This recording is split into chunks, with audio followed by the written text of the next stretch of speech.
जय हिंद, वंदे मातरम दोस्तों।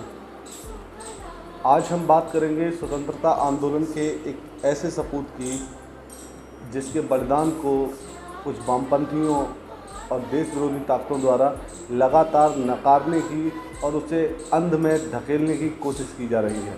नाम है वीर सावरकर।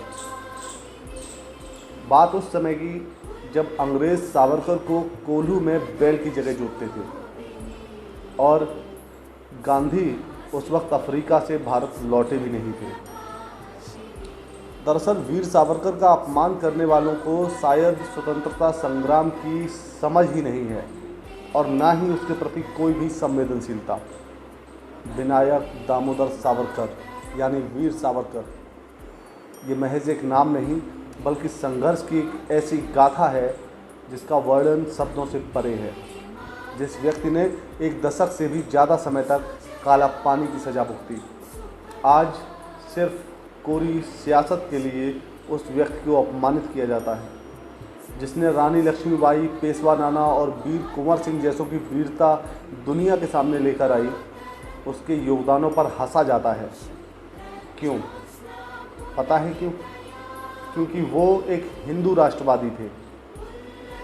अब आप ज़रा सोच के देखिए और समझने की कोशिश करिए कि क्या होता है काला पानी। क्या आपके जहन में किसी भी दूसरे स्वतंत्रता सेनानी का नाम आता है जिसने काला पानी की सज़ा इतने लंबे समय तक भुगती हो, या फिर किसी भी ऐसे नेता का नाम जिसे काला पानी की सज़ा भुगतनी पड़ी हो? दिमाग पर जोर डालना पड़ेगा।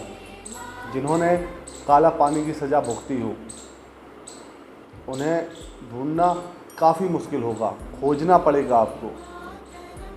आज़ादी की लड़ाई में नेहरू और गांधी का भी बेशक योगदान रहा होगा, लेकिन उन्हें कभी भी काला पानी की सज़ा नहीं दी गई। काला पानी मतलब यातना, काला पानी मतलब नर्क, काला पानी मतलब क्रूर अत्याचार, काला पानी मतलब 24 घंटे त्रासदी वाला जीवन। क्या ये सबके बस की बात थी? काला पानी में कच्छ कारागारों को सेलुलर जेल कहा जाता था।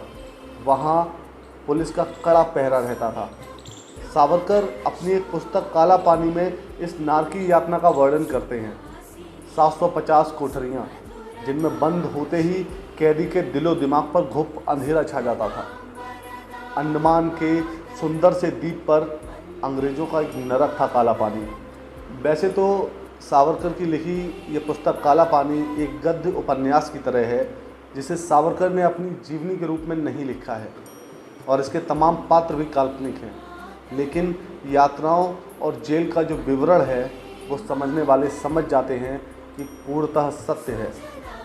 इस पुस्तक के बारे में कहा जाता है कि इस पर फिल्म बनाने के लिए सावरकर के पास एक ऑफ़र आया था। उनके निजी सचिव बाल सावरकर लिखते हैं कि सुधीर फड़के इस पर फिल्म बनाना चाहते थे, लेकिन उनकी मांग थी कि रफ़ीउद्दीन नामक किरदार को बदल दिया जाए और उसकी जगह किसी हिंदू किरदार को दे दी जाए। लेकिन सावरकर को ये बिल्कुल स्वीकार नहीं हुआ। उन्होंने स्पष्ट कह दिया कि वो इस तरह एक मुसलमान के किरदार का हिंदू नाम करने की अनुमति कभी नहीं दे सकते। सावरकर ने ये तक कह दिया कि अगर उन लोगों को मुस्लिमों को शिष्ट और साधु प्रवृत्ति का दिखाने की इतनी ही हूल मची है तो कोई एक नया किरदार गढ़ लें, लेकिन वो इस तरह से पहले से बने हुए किरदार के नाम में परिवर्तन की अनुमति नहीं देंगे। आज भी आप देखेंगे तो बॉलीवुड का यही ट्रेंड है। मुसलमानों के किरदार को बढ़ा चढ़ाकर दिखाया जाता है। उन्हें एक ईमानदार दोस्त, त्यागी व्यक्ति और भोले भाले इंसानों के रूप में दिखाया जाता है, जबकि किसी हिंदू या किसी पंडित को सिर्फ लोभी, लालची, चुगलखोरी करने वाला व्यभिचारी ही दिखाया जाता है। मुद्दे पर लौटते हैं। वीर सावरकर ने जिक्र किया है कि किस तरह वहाँ इंसानों को जानवरों से भी बदतर समझा जाता था। अंग्रेज उन्हें कोल्हू के बैल की जगह जोत देते थे। पाँव से चलने वाले कोल्हू में एक बड़ा सा डंडा डालकर उसके दोनों तरफ 2 आदमियों को लगाया जाता था। उनसे दिन भर काम करवाया जाता था। जो काम बैलों का था वो इंसानों से कराए जाते थे और इसमें जो भी टाल मटोल करते उन्हें तेल का कोटा दे दिया जाता और जब तक ये कोटा पूरा नहीं होता था उन्हें रात का भोजन भी नहीं दिया जाता था। उन्हें हाँकने के लिए वार्डरों तक की नियुक्ति कर दी गई थी। लेकिन ये सावरकर का स्वभाव ही था कि वो जहाँ भी जाते उन्हें कुछ अपने लोग मिल ही जाते थे। इसी तरह अंडमान में भी कुछ ऐसे वयोवृद्ध स्वतंत्रता सेनानी रह रहे थे जो 1857 के युद्ध में अपने रोल के कारण यहाँ बंद थे। ये ऐसे लोग थे जो बुढ़ापे तक सज़ा काटने के बाद वहीं बस गए थे। ऐसे देशभक्तों ने सावरकर से संपर्क किया और उन लोगों की बातचीत होती रही। उनके अनुभवों से सावरकर ने कई चीज़ें सीखी। तभी उन्होंने अंडमान में कागज़ कलम न मिलने पर दीवारों पर कीलों, कांटों और अपने नाखूनों तक से साहित्य रचे। उन्होंने कई पंक्तियों को कंठस्थ किया और आमजनों तक पहुंचाया। भले ही काला पानी में सावरकर ने कुछ काल्पनिक पात्र गढ़े हों, लेकिन वो सभी वास्तविक पात्रों से ही प्रेरित थे। उनके नाम बदले हुए हो सकते हैं, लेकिन वो सभी वास्तव में काला पानी की सज़ा भुगत रहे किरदारों के ही नाम हैं। अंडमान में कई छटे हुए बदमाश भी थे जिनका इस पुस्तक में जिक्र किया गया है। सावरकर अपनी एक अन्य पुस्तक मेरा आजीवन कारावास में लिखते हैं कि उन्हें भी कोल्हू के बैल का काम दिया गया था। उससे पहले उनसे छिलका कुटवाने का काम लिया जाता था। अचानक एक दिन अंग्रेज़ों ने कहा कि यह करते करते तुम्हारे हाथ कठोर हो गए होंगे, इसलिए अब तुम्हें कोल्हू वाला काम दिया जा रहा है। सावरकर कहते हैं कि सिर चकराता था, लंगोटी पहनकर कोल्हू में काम लिया जाता था, वो भी पूरे दिन।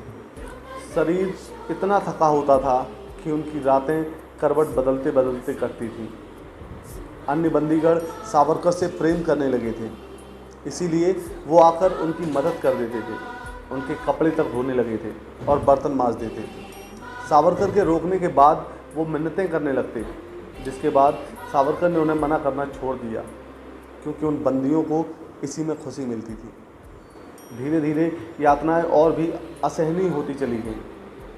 अब स्थिति ये आ चुकी थी कि सावरकर को आत्महत्या करने की इच्छा होती थी। इतनी भयंकर यातनाएं दी जाती थीं और वहाँ से निकलने का कोई मार्ग भी नहीं था। भविष्य अंधकार में लगने लगा था और वो हर वक्त यही सोचते रहे थे कि वो फिर देश के किसी काम आ भी पाएंगे या नहीं। एक बार कोल्हू पेरते पेरते उन्हें चक्कर आ गया और फिर उन्हें आत्महत्या का ख्याल आया। सावरकर लिखते हैं कि उनके मन और बुद्धि में उस दौरान तीव्र संघर्ष चल रहा था और बुद्धि इसमें हारती हुई दिख रही थी। लेकिन फिर जब सावरकर ने विचार किया कि मरना ही तो है, तो एक ऐसा कार्य करके मरें जिससे लगे कि सैनिक हैं। काफ़ी सोच विचार के बाद उन्होंने न सिर्फ अपने बल्कि कई अन्य कैदियों के मन से भी आत्महत्या का ख्याल निकालने में सफलता पाई। वहाँ उन्होंने कोल्हू पर ही संगठन का काम शुरू किया, बंदियों को शिक्षित करने का बीड़ा उठाया, उन्हें देश प्रेम सिखाया।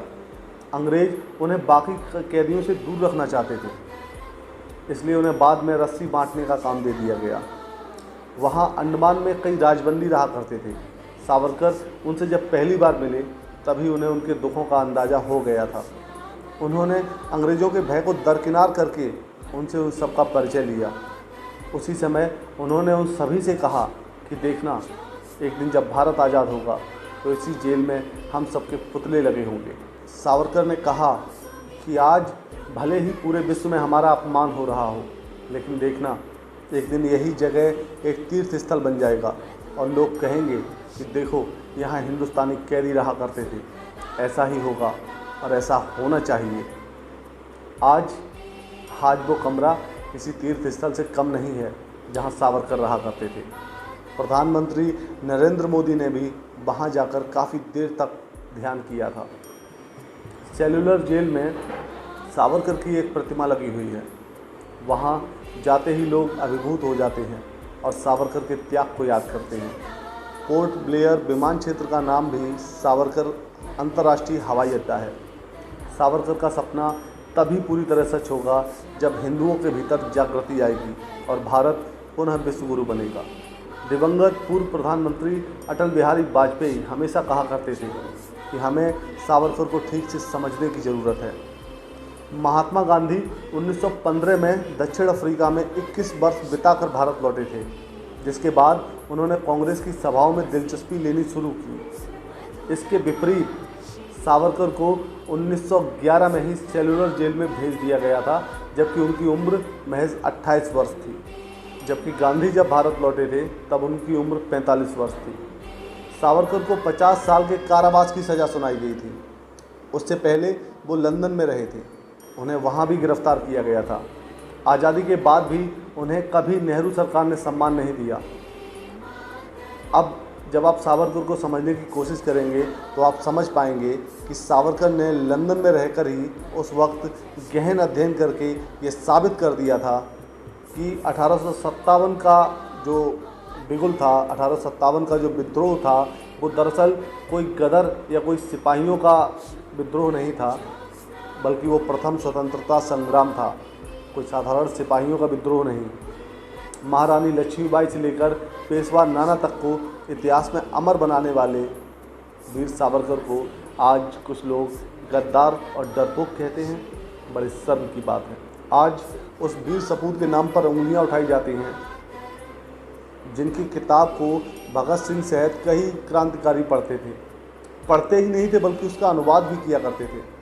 सावरकर 1960 के दशक में अक्सर बीमार रहने लगे।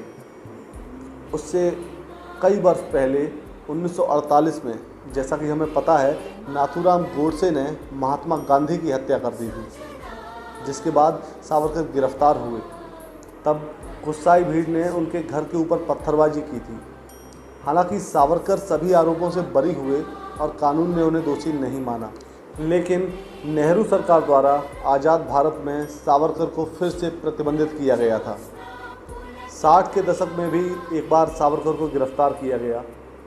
आज ये कह देना बिल्कुल आसान है कि सावरकर ने माफ़ी मांगी थी। दरअसल ये सब इसीलिए किया जाता है ताकि लोग उनका योगदान भूल जाएं, लोग हिंदुत्व की बातें न करें, सावरकर को सम्मान देने में हीन भावना का शिकार हो जाएं और राष्ट्रवाद के लिए देश में कोई जगह न बचे। ऐसे लोगों को अंडमान की उस काल कोठरी में बंद होकर 1 हफ्ता बिताना चाहिए। यातना सहना तो दूर की बात है, सारे ऐशो आराम के साथ भी उस काल कोठरी में 1 हफ्ता बिताना आपके लिए मुश्किल होगा, ये मैं दावे के साथ कह सकता हूँ। और रही माफ़ी मांगने की बात, तो आप निश्चित तौर पर मानिए कि उस वक्त जिस लेटर को दिखाया जाता है कि सावरकर ने साइन करके अंग्रेज़ों से माफ़ी मांगी थी, ऐसे ही पत्र गांधी और नेहरू ने भी अंग्रेज़ों के सामने दिए थे, जिन्हें आप माफ़ीनामा कह सकते हैं। लेकिन अगर इसे माफ़ीनामा कहें तो क्या आप गांधी या नेहरू को भी गाली देना शुरू कर देंगे? क्या आप उन्हें भी गद्दार कहेंगे? सावरकर खुद ये बात एक्सेप्ट करते थे कि दरअसल ये माफ़ीनामा या जो भी बॉन्ड था उस पर साइन करने की वजह सिर्फ इतनी थी कि वो चाहते थे कि वो उस कैद से निकलकर देश के लिए और भी कुछ करें। ये कह देना बिल्कुल गलत है कि सावरकर डर की वजह से अंग्रेज़ों से माफ़ी मांग रहे थे या उन्हें किसी भी प्रकार से मौत का भय था। बने रहिए हमारे साथ ऐसे ही इंटरेस्टिंग वीडियोस के लिए। हम जन जागरण और हिंदू जागरण के लिए ऐसे ही वीडियो लगातार बनाते रहेंगे। जय हिंद। वंदे मातरम।